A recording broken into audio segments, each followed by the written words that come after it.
தமிழக வெற்றி கழகம் தலைவர் தளபதி திரு விஜய் அவர்களின் சொல்லுக்கு இணங்க மக்களை நேசி மக்களுக்காக சேவை செய் என்பதற்கு ஏற்றாற்போல் தமிழக வெற்றி கழகம் தூத்துக்குடி மேற்கு மாவட்டத்திற்கு உட்பட்ட பகுதிகளில் இறந்தவர்களுக்கு குளிர்சாதன பெட்டி, சவப்பெட்டி, சொர்க்க ரதம் இவை அனைத்தும் ஜனநாயகனின் தீவிர ரசிகரான சமூக ஆர்வலர் அன்னை வி.ஜி. சரவணன் அவர்களின் ஏற்பாட்டில் எந்தவித கட்டணமும் இன்றி சேவையாக வழங்கி வருகிறார்.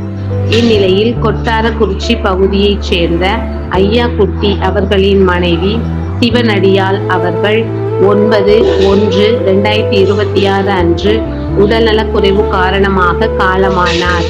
அன்னாருடைய பூத உடலை அடக்கம் செய்வதற்கான சொர்க்கரதம், ஃப்ரீசர் பாக்ஸ் இவை அனைத்தும் மனிதம் நிலைக்க தமிழக வெற்றி கழகம் தூத்துக்குடி மேற்கு மாவட்டம் ஜனநாயகனின் தீவிர ரசிகரான சமூக ஆர்வலர் அன்னை வி.ஜி. சரவணன் அவர்களின் சார்பில் எந்தவித கட்டணமும் இன்றி சேவையாக வழங்கப்பட்டது.